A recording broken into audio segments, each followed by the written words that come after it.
Good morning, students, and warm welcome after Diwali. How was your Diwali? You enjoyed a lot? Of course, you enjoyed. Now, vacations are enough, and now let's start with our second term portion. So, today we are going to learn a poem from second unit. Name of the poem is कह कवि राय. तो कविता का नाम है कह कवि राय, जिसे लिखा है श्री गिरिधर ने. चलिए तो देखते हैं कविता के बारे में पूरी जानकारी और कविता का अर्थ सब कुछ. तो कह कवि राय कविता को लिखा है गिरिधर ने, जिनका जन्म 1713 में हुआ है. वह नीति, वैराग्य और अध्यात्म को ही अपनी रचना का विषय बनाते थे. गिरिधर कविराय ग्रंथावली में 500 से अधिक दोहे और कुंडलियाँ, यह सब उनकी कृतियाँ हैं. तो चलिए देखते हैं पहले कि कुंडलियाँ क्या होती है. आपने चौपाई, दोहा ये सब सुना होगा. पहले जानते हैं कि कुंडलियाँ क्या होती है. यह दोहा और रोला के मेल से बनती है. कुंडली में दोहा के अंतिम पद को रोला का पहला चरण बनाना होता है.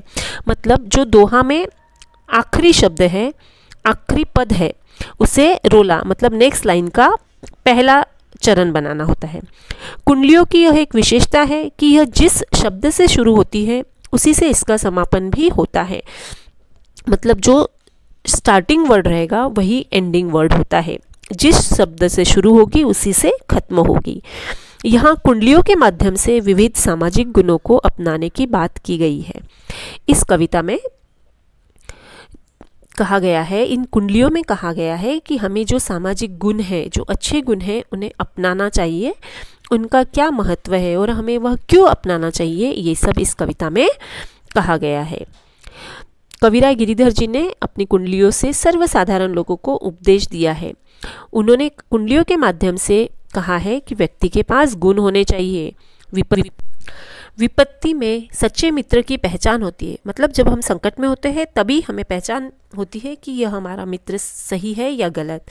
व्यक्ति को कोई भी काम हो वह विचारपूर्वक ही करना चाहिए, सोच समझकर करना चाहिए. बिना विचारे जो करे वो पाछे पछताए. क्योंकि हम जो काम बिना विचारे करते हैं उसमें हमें बाद में पछताना ही पड़ता है. और यह सब कार्य करते वक्त व्यक्ति को अपने भविष्य के बारे में भी सोचना चाहिए, जैसे सेविंग हो या इस जो कार्य हम अभी कर रहे हैं उसका भविष्य में क्या परिणाम होगा. हमें हमेशा सतर्क रहना चाहिए. सतर्क मतलब अलर्ट रहना चाहिए कि इसका विपरीत परिणाम भी हो सकता है. इस तरह से उन्होंने अच्छे गुणों को अपने अंदर समाहित करने के लिए प्रोत्साहित किया है और हमें एक नैतिकता का पाठ पढ़ाया है. बहुत ही अच्छी कविता कुंडलियों के माध्यम से है. हम इसे ध्यान से सुनेंगे, गाएंगे और समझ के लेंगे. तो चलिए पहले हम इस कविता के पहली 3 कुंडलियाँ पढ़ते हैं और अगले वीडियो में हम अगली 3 कुंडलियाँ पढ़कर उनको समझेंगे. इस वीडियो में हम सबसे पहले सारी कुंडलियों को पढ़ कर लेंगे. तो चलिए हम अब कुंडलियाँ पढ़ना शुरू करते हैं. गुण के गाहक सहस नर, बिन गुण लहे न कोय. जैसे कागा कोकिला, शब्द सुने सब कोय. शब्द सुने सब कोय, कोकिला सबे सुहावन. दोऊ के एक रंग, काग सब भये अपावन. कह गिरिधर कविराय, सुनोहो ठाकुर मन के. बिन गुण लहे न कोय, सहस नर गाहक गुण के. देखा सब संसार में मतलब का व्यवहार. जब लगी पैसा गांठ में, तब लगी ताको यार. तब लगी ताको यार, यार संग ही संग डोले. पैसा रहा न पास, यार मुख से नहीं बोले. कह गिरिधर कविराय, जगत का ये ही लेखा. करत बेगर जी प्रीति, मित्र कोई बिरला देखा. झूठा मीठे वचन कही, ऋण उधार ले जाए. लेत परम सुख उपजे, लइके दियो न जाए. लइके दियो न जाए, ऊंच अरु नीच बतावे. ऋण उधार की रीति, मांगते मारन धावे. कह गिरिधर कविराय, जानी रहे मन में रूठा.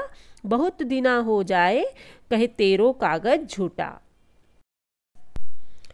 बिना विचारे जो करे, सो पाछे पछताए. काम बिगाड़े आपनो जग में होत हसाए, जग में होत हसाए चित्त में चैन न आवे, खान पान सन्मान राग रंग मन ही न भावे। कह गिरिधर कविराय दुख कछु टरत न टारे, खटकत है जिय माही कियो जो बिना बिचारे। बीती ताही बिसारी दे आगे की सुधि लेई, जो बनी आवे सहज में ताही में चित्त देई, ताई ही में चित्त देई बात जोई बनी आवे, दुर्जन हसे न कोय चित्त में खता न पावे। कह गिरिधर कविराय यह करूँ मन परतीति, आगे की सुधि लेई समुझू बीती सो बीती। पानी बाढ़ो नाव में घर में बाढ़ो दाम, दोनों हाथ उलीचिए यही सयानो काम, यही सयानो काम राम को सुमिरन कीजे, पर स्वास्थ्य के काज शीश आगे कर दीजे। कह गिरिधर कविराय बड़ेन की याही बानी, चलिए चाल सुचाल राखिए अपनो पानी, राखिए अपनो पानी। बच्चों, बहुत ही सुंदर कुंडलियाँ हैं। इन कुंडलियों को अगर आप ध्यान से समझेंगे, पढ़ेंगे, तो आपको जीवन जीने की कला मिलेगी। समझ में आएगा कि हमें कौन सी चीज़ों को अपनाना चाहिए, किस तरह अपने जीवन को सुंदर और समझदारी से उच्च बनाना चाहिए, अच्छा खुशहाल बनाना चाहिए। तो अभी आज के वीडियो में हमने लेखक और कवि और सबकी जानकारी ली और कविता को पढ़ा। आप लोग इसे अच्छे से पढ़िए और इसका एक्टिविटी बनाइए और मुझे सेंड कीजिए। इस कविता का अर्थ, एक एक पंक्तियों का अर्थ हम अगले वीडियो में पढ़ेंगे। तब तक इस कविता को अच्छे से पढ़कर रहिए।